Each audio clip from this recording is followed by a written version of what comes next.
This is the 7Artisans APS-C autofocus 10mm f2.8 lens. It's been available for Sony E and Fuji X mount for a while. Now, Nikon users can enjoy its immersive, ultra-wide field of view.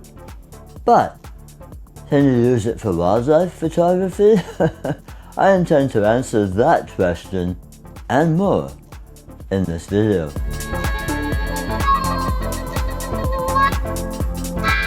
Hi, we're here to test the 7Artisans APS-C 10mm f2.8 lens. Of course, wide angle comes in both fixed, prime options, and zoom. Now some zooms cross into the wide angle divide into telephoto territory, so sure, lenses that include wide angle views can lend themselves to traditional wildlife use cases. But for the purpose of this video, I'm talking ultra-wide, the closest Nikon APS-C lens with the 12 to 28mm power zoom, which does have 4.5 stops of image stabilization, but otherwise, Nikon doesn't have anything quite like this, not in a prime.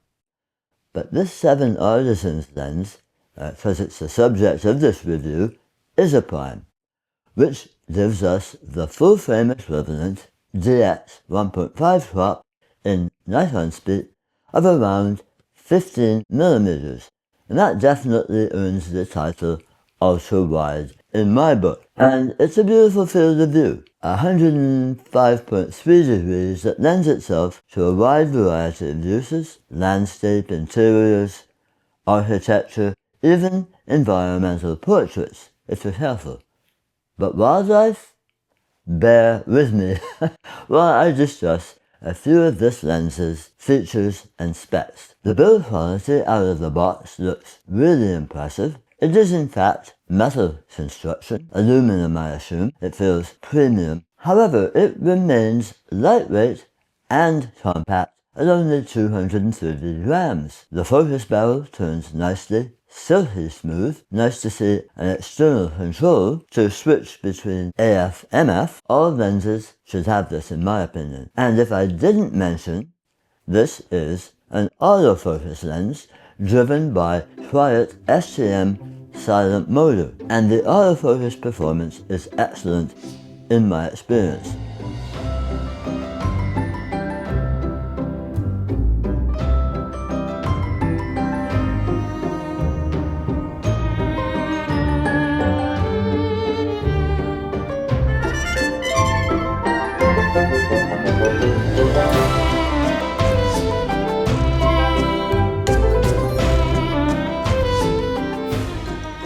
Maximum aperture f2.8, of course, minimum f16.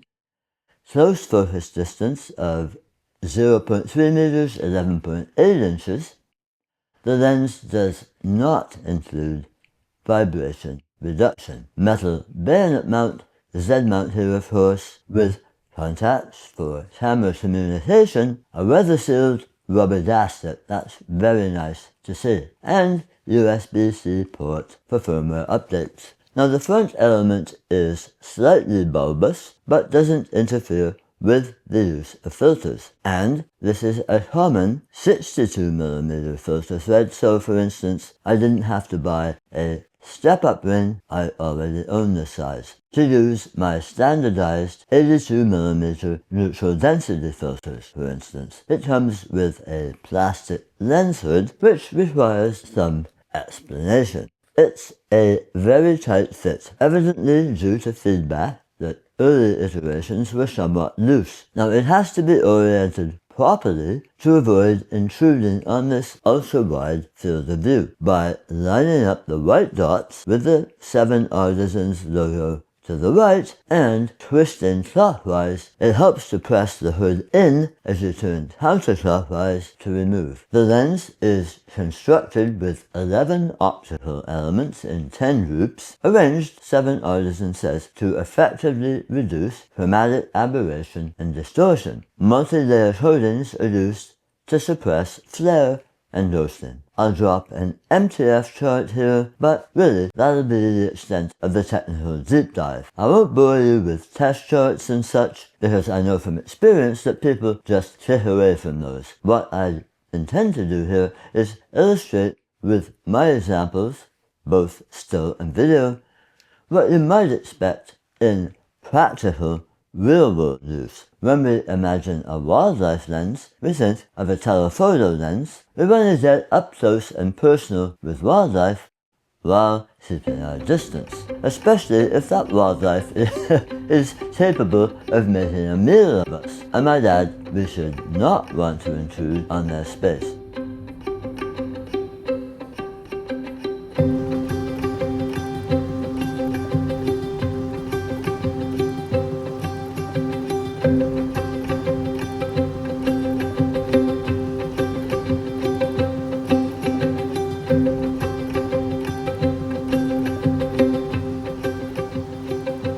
Gentler species like fish, a wide-angle view is perfect. Just above the surface, I think that an establishing shot, especially with video, can be powerful and evocative, an environmental portrait, you might say. Just don't get too close.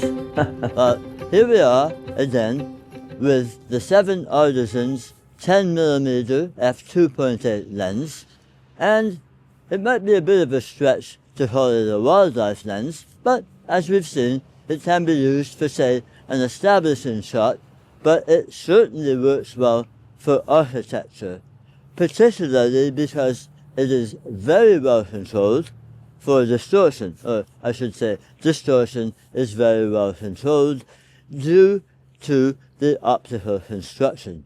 So let's try it with some architecture in this beautiful old town, Victoria. Hold on though, how accurate is that claim of minimal distortion? Well, the best thing might be to look at some of the images from my urban walkabout. Now, is 15mm a street photography lens? Well, I think it is, as I hope I can prove.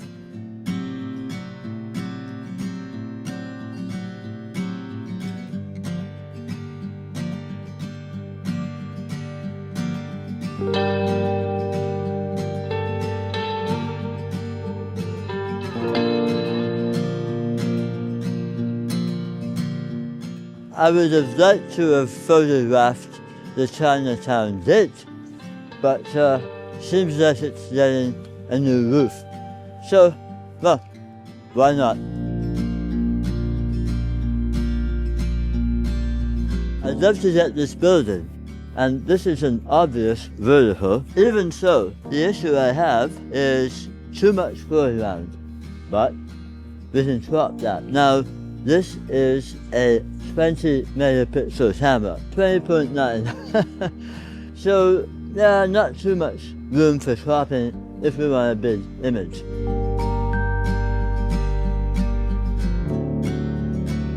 Okay, so let's check out Fantan Alley. Come on. Well, certainly this is wide enough for this narrow alley. I think it's going to be perfect. Let's try.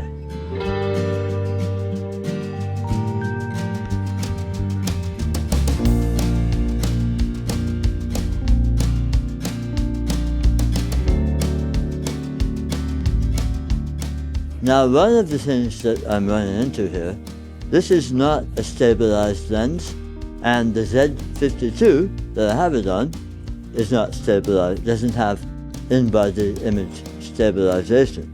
So I'm doing the best I can here at sort of bracing the camera and see what we come up with. I'm shooting at 1/50th, so that should be pretty good.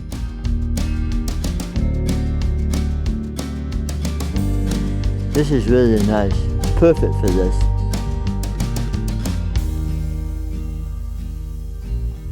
I am impressed with the resolving power of this lens. It's certainly a perfect match for the Z52 with its excellent 21 megapixel CMOS sensor. It has something else going for it, I think, in terms of character, and I particularly like it for video. If it needs to be said, focus breathing is pretty well controlled, and even at 2.8, produces a fair depth of field at almost any focus point. So when all is said and done, surely this 10mm f2.8 lens, well, it should be a good landscape lens, right? Well, let's see if I can make it work as a good landscape lens. But yeah, let's try and make a composition, as they say. So here we are at the beach, and they've got a little bit of foreground happening.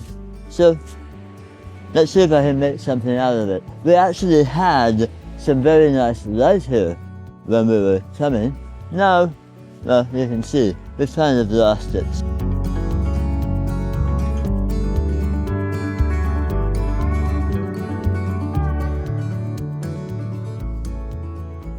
But now we're getting a little bit of the human element in our landscapes, which is just fine.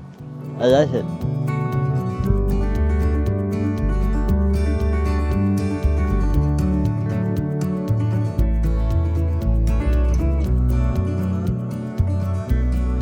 Finally, I want to say, beyond MTF and lens test charts, which I've mostly avoided here, as a working photographer, I want to know, can I make money with this lens? Well, I already am.